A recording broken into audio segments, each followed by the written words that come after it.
special election with no primary.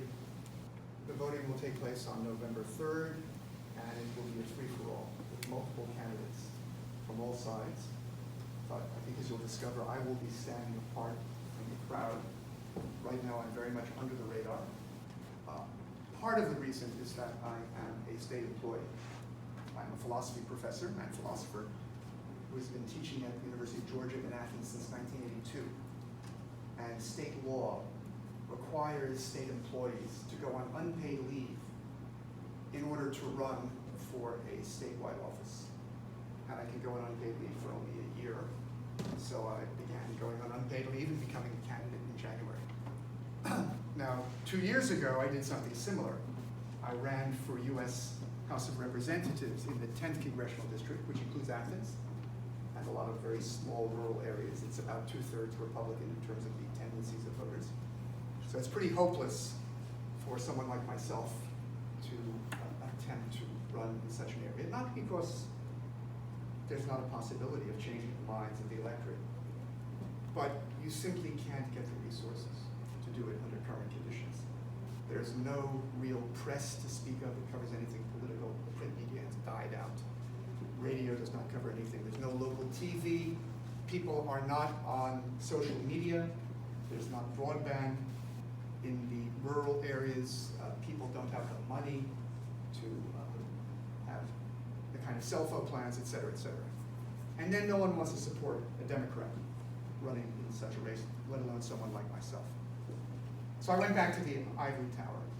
And by the way, I do have this dual life as a philosopher. I have a big body of work that I think should be of considerable interest to you, because I've written on all the questions that I think are of supreme interest to you in books such as Reason and Justice, The Just Family, Law and Civil Society, The Just Economy, Rethinking Capital, Modernity, Religion, and the War on Terror. And I have something coming out that's much more policy-oriented, which is sort of elaborating on the positions I'm going to be advocating, which is going to be called Democracy Unchained, and should be coming out hopefully in early March, if not at the end of this month.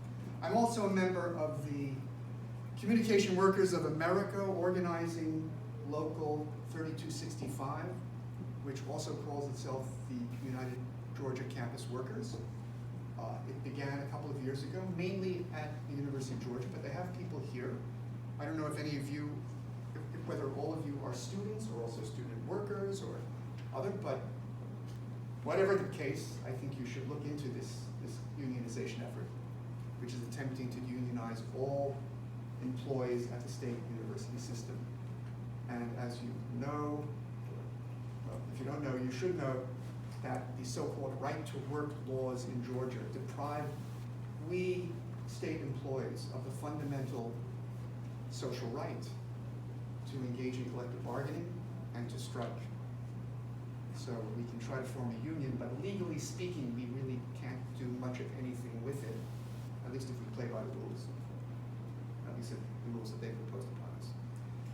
Now, I recently filled out a form for getting an endorsement of the Metro Atlanta Democratic Socialists of America, so I'm now sort of up to speed on the positions of the organization, at least as represented by the candidate questionnaire that they're offering.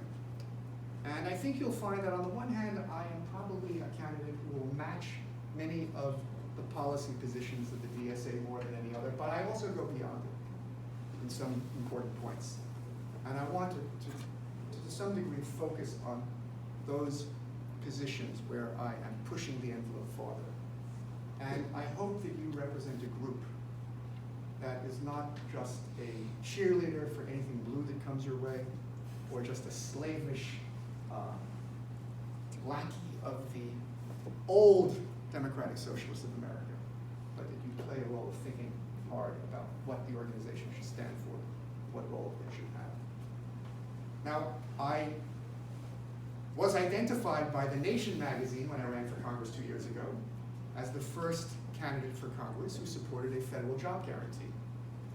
And I'm back now running to bring the fight for fulfilling our social rights, which are totally neglected and ignored by our Constitution, to Washington and unchain our democracy from all of the impediments that prevent us from having the equal opportunities we need to take care of our families, be free in society, and exercise our rights as self-governing citizens.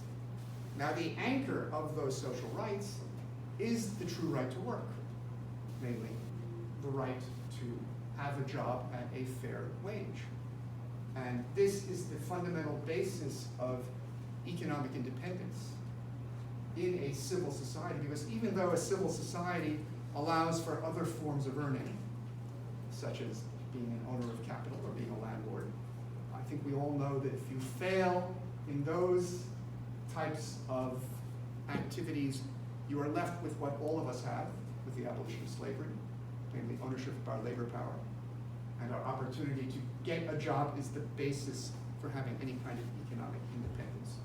And of course, the market, through its own dynamic, creates a situation where it's folly to say that everyone can be an entrepreneur, or that small business has any major role in our society, because the logic of competition, which I discussed, by the way, in Rethinking Capital at length, requires that firms grow and consolidate in order to be competitive. And that means there's a fundamental imbalance that is created by market relations, where there are far, far fewer entrepreneurs than there are employees, and that imbalance needs to be remedied in various ways, which I want to discuss. And it turns out, of course, that 95% of breadwinners in our nation are employees of one sort or another. So the right to a job is, in a sense, of fundamental significance. It's not just a class interest or a matter of a class agenda pertaining to a particular sector of society. It is something that underlies economic independence of everyone, because that is what we have in the last resort. Now, in order to fulfill the right to work, I think we all know that the market can never provide guaranteed jobs. There is always some degree of unemployment. Economists on the left and the right agree with that. For Marx, there has to be this reserve army of the unemployed. For neoclassical economists, it's just a certain amount of unemployment that is unavoidable, something usually spoken of as 3% as today. That's 5 million people without jobs. There are another 4.5 million who want a full-time job but have a part-time job. Millions more who stop looking, etc. Now, we need a federal job guarantee to end unemployment, which indeed is inevitable in terms of the workings of the market, but is not inevitable in terms of the society we are to have. We can eliminate unemployment by having our government step in and offer employment, not employment that's going to compete with market activity, but employment providing goods and services that are not provided by the market, that we need, that our communities can determine that we need. And as you know, the United States made major efforts in this direction during the Great Depression as emergency measures, which were then suspended after the biggest jobs program in American history, which was what? World War II, which led to an end of all these programs. Roosevelt in 1944, in his last speech at Congress, his famous speech, called for a new Bill of Rights that are social in character, realizing that at this moment, when the Allies were on the verge of defending our freedoms, to the extent that we have freedoms, he realized that our freedoms are not enough. They're not enough to provide for the pursuit of happiness in a democracy. We need the social rights, the right to a job at fair wages, the right to health care, the right to housing, the right to food, the right to educational levels, the right to legal representation of all matters. Now, with the federal job guarantee, on the one hand, we wipe out unemployment, which is transformative in its own right in two respects. On the one hand, it means that we can shut down the school-to-prison pipeline. We can put brakes on mass incarceration, because in effect, everyone will know they have a means of earning a living that's meaningful, that's doing things that are for the sake of our community, etc. It also lifts the fear of firing, which is something of huge significance, because that fear puts a damper on the ability of labor to organize itself. It puts a huge damper on the ability of people to fight sexual harassment at work, racial discrimination at work, all sorts of other problems with employees at work, etc. And when we have full employment, that fear of firing is tremendously mitigated. Of course, it's good for the economy. We have maximum consumer demand. We, in a sense, lessen the kind of fluctuations in business cycles because we have a constant full employment, full consumer demand. But one thing to keep in mind, and this will take me to a first deviation from DSA policies, is that we need to think of the federal job guarantee being tied not to a living wage of $15 an hour, but to a fair wage. And a fair wage has two aspects about it that deviate from the living wage, which unfortunately almost all of the so-called progressive candidates are pursuing and much of the labor movement. Well, according to the government's own statistics, a living wage of $15 an hour is a poverty wage, an invitation to homelessness. In no American city can anyone afford to rent a one-bedroom apartment, let alone a two-bedroom apartment, if they made $15 an hour. Moreover, a living wage that is set at a fixed amount in no way does anything to reduce the increase of wage and income inequality. There should be a fundamental principle attached to what we're going to set as the bottom, that it rise and keep pace with the growth of national wealth, which means it should go up not just with inflation, but with national productivity gains. And when that is calculated, taking the minimum wage, which was at its highest real value in 1968, you come up with a new fair minimum wage of $22.50.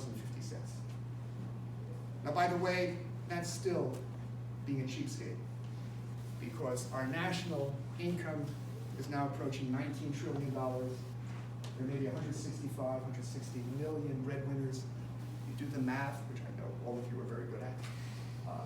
We're speaking about an average income of a wage earner of $115,000 or so. Yet only 7% of people in this country who are wage earners make six figures or more. So we need at least to have a fair wage. It will move up, that will keep pace with our national wealth. If we want to put any kind of lid on wage and income inequality. And I think you need to push your parent organization to stop talking about a living wage and speak about a fair wage that is tied to national productivity gains as well as inflation. And the other side of it is that we also need to think about the replacement income that people who are disabled and retired are entitled to. Now, you may not be familiar with this, but our Social Security system provides on average $1,200 per month to the disabled to live on, and $1,400 per month to retirees. Now, these are worse than poverty income. We need to raise it to the same level of a fair minimum wage, which if we start at, let's say, $20, would be cheapskates to start off with. We're talking about $41,600 a year. If we have equivalent replacement income for those who are disabled, those who are retired, then we're talking about having benefits starting at $41,600 a year, which is not great, but it is significantly better than the miserable situation we allow our people to be in who are disabled and retired and have to rely only on Social Security. So that's another side to it you want to think about. Push your elders to have not only a fair minimum wage tied to productivity gains, but have equivalent replacement income for anyone who's disabled and retired. Now, I think we also obviously have to recognize that the guaranteed job provided by federal job guarantee, which eliminates unemployment, eliminates poverty income, really makes it much easier for labor as a whole to fight for decent conditions. You no longer have a reserve army of the unemployed lurking outside every workplace, helping to drive down wages and so forth. But we also have to think about evening the playing field between employer and employee, given how the dynamic of market relations works incessantly to give more economic power and clout to employers. And that's exacerbated by both globalization, which means that multinational corporations can move things all over the planet and really fight any efforts at solidarity at a national level. And then on top of that, you have the rise of the gig economy with the ubiquity of cell phones and the like, where they can find people to work as so-called zero-hour contingent workers. You don't have to provide them with any infrastructure to avoid all those overhead costs. They do things wherever they are at any hour, and they act in total isolation with no benefits and so forth. So all of these factors have to be counteracted. And again, I have two proposals that I don't think the DSA is for, let alone anyone else in the Democratic Party. One is, first of all, we have to rethink unionization. I mean, currently, if we go by the NLRB rules, we sort of require employees to sign a certain amount of cards indicating they're interested in unionization, and only when they get a sufficient amount will there be an election. Well, we don't require citizens to have to do anything in order for us to have elections, right? I mean, unionization or collective bargaining is a fundamental social right that should be operative at every enterprise. And it should be something that applies not just to full-time employees, it should apply to part-timers, it should apply to gig economy. So we need to have automatic elections in every work environment, virtual or real, where the employees will vote for their representatives and management will be required to engage in collective bargaining. We need to have 100% unionization in our society at any workplace where there are multiple employees. In addition, we need to do something which has been done in some countries, social democratic countries in Europe, which is to give employees representation on corporate boards. This is done in various ways in Germany and Scandinavian countries, but why not think about doing it in an even-handed way, where we require half the seats on corporate boards to be held by the elected representatives of employees. Now that will change a lot from within the workings of corporations. And by the way, it's no accident that the dominant form of corporate governance is the share issuing public corporation, because competition requires firms to have as much access to capital as they can. Issuing shares allows a firm to take in capital from all over the world without having to pay any debt charges and so forth. So, and by the way, this is one of the reasons why worker self-managed firms are at a competitive disadvantage, because they're not open to that kind of taking in of different kinds of capital. But if the employees have 50% of the seats, then we're not going to have those super salaries of CEOs. They're not going to have those golden parachutes. They're not going to move things around the world with impunity. They're not going to introduce automation in ways that, in a sense, are not economically necessary, etc. So we can transform within the situation that's going on. Now, I think one has to recognize that all of these things that I've just spoken about are absolutely crucial if we are going to have a Green New Deal, if we are going to have Medicare for all, if we are going to have comprehensive immigration reform, and if we are going to achieve genuine reproductive freedom. First of all, we can't have a Green New Deal, which, by the way, has to be international in scope. Right? I mean, the United States is now responsible for less than 20% of the carbon produced in the world.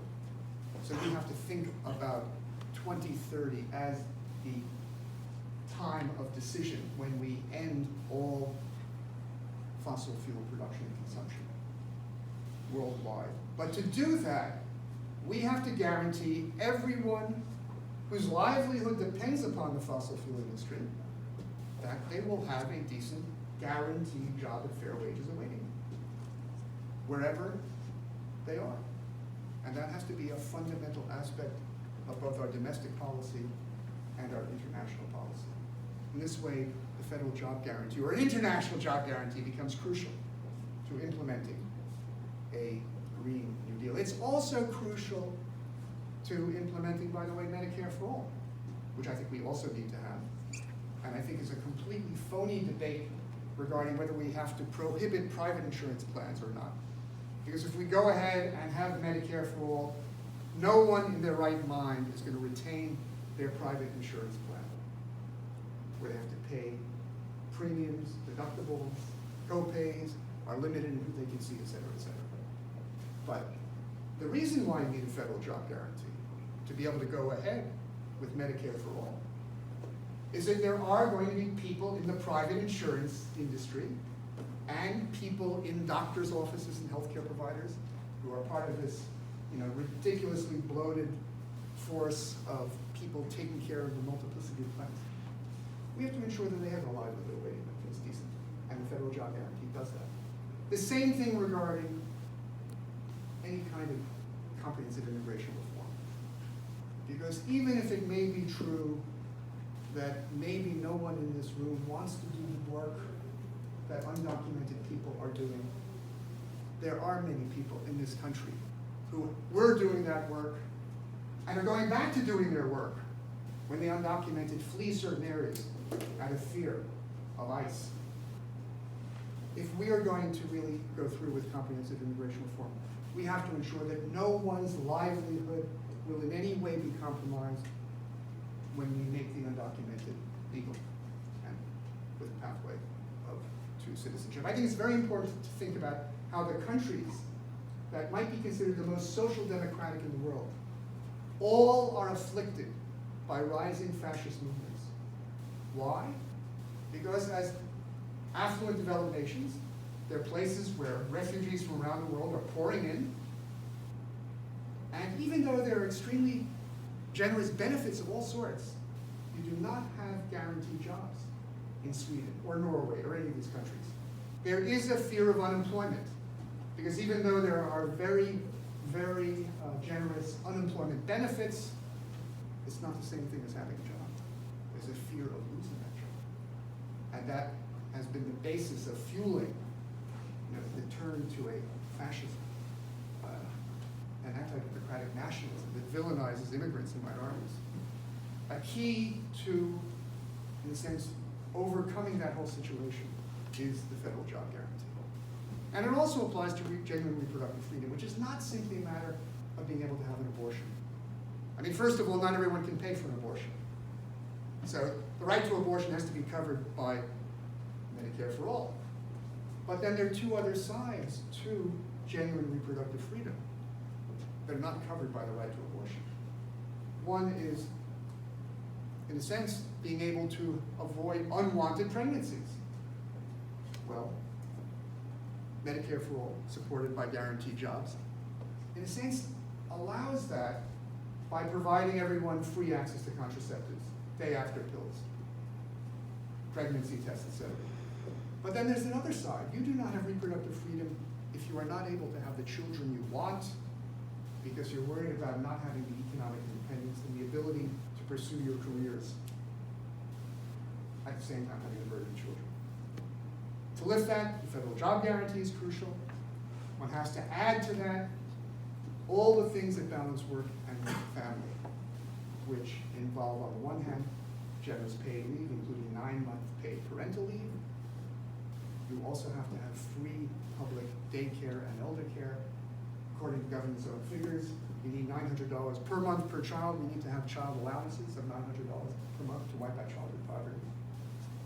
When all of that is provided, which is part of the social rights agenda, then there can be genuine reproductive freedom. And by the way, if you have these measures entailed, we will reduce the number of abortions to the humanly possible minimum.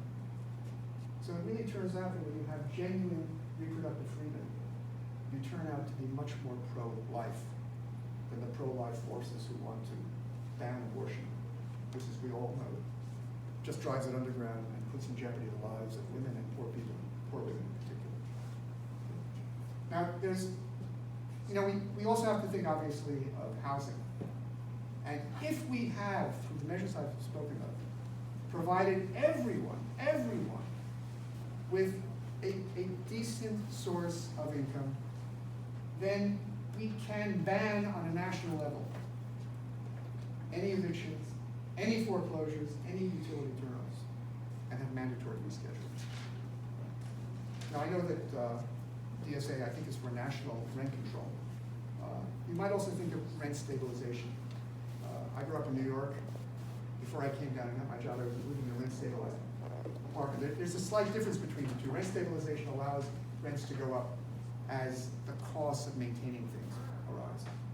If you go to Calcutta, where my wife is from, where there are very strict rent controls, they are controlled so tightly that landlords will not do anything to maintain buildings.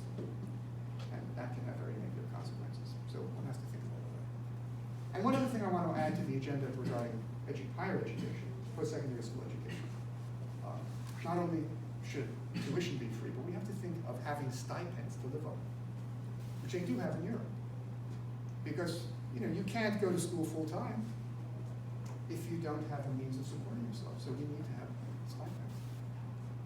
And of course, we need to do things with public education, have national funding so that zip codes do not determine your fate. We need to raise teacher salaries, qualifications. We also need to have philosophy taught in secondary schools for at least 2 years, because we need to have experience thinking about truth and justice. But there's one last thing I want to bring in, which is not spoken about by any other candidate, not by the DSA.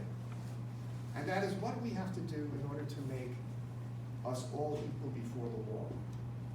We know that money matters in what happens in the law. Cash bail is part of that. We need to get rid of cash bail. We need to get rid of all these for-profit services, prisons, parole services, all of the fines that have proliferated largely to pay for the mass incarceration. We need to get rid of pleas, as they have been gotten rid of in continental Europe, where a case just goes to court and you examine the facts of the case. And you don't ask someone whether they're pleading guilty or not. You want to get rid of plea bargains, which is, in a sense, the highway to mass incarceration. 95% of people with criminal charges go to take a plea, a guilty plea. But what we also have to add is what I would call legal care for all, which is just like Medicare for all, in that instead of being stuck as we are with these underfunded public defenders, or with no one defending us in civil cases, we have a national legal insurance where you can go to any lawyer of your choice in personal criminal or civil cases, have your dream team. It will all be paid for by this public insurance fund. There'll be national negotiations to keep prices in line. And then we can fight. We can fight against sexual harassment on the job, racial discrimination on the job, deprivation of our rights as employees on the job, etc., which we cannot do if we cannot make use of the legal process. So I put before you an agenda, a social rights agenda, which after all is what makes, let's say, a democracy a social democracy, or a socialism democratic, if you will. And it is something that we need to be the focal point of this election. This election, nationally, statewide, should be a referendum on the social rights agenda. That, of course, requires that you have candidates who are putting these things forward. There are more candidates doing it. Not many, but a few. I'm the only one running for Senate doing so. There may be a couple running for Congress and for the House of Representatives in Georgia who are putting forward some of this platform. Bernie is putting forward some of it. He needs to speak about fair, not living wages. He needs to speak about legal care for all. He needs to speak about mandatory immunization and so forth. But when I came out with the federal job guarantee 2 years ago, he was not yet for it. So maybe along the course of this campaign, he can, in a sense, push things further. Anyway, we are there to push things further, first of all. So I have a campaign website, wingfieldforsenate.com, all spelled out, F-O-R. Check out what I'm standing for. I'd certainly be interested in hearing any comments you have. I need volunteers. You can sign up on the website. I do need donations. I do need events, a chance to speak to people. I'm at the beginning of my campaign. I have time. It's going to go on until November 3rd. I need, in a sense, to break through the obscurity that I'm currently languishing under, but I hope to be able to do that. So keep an eye, and I hope you can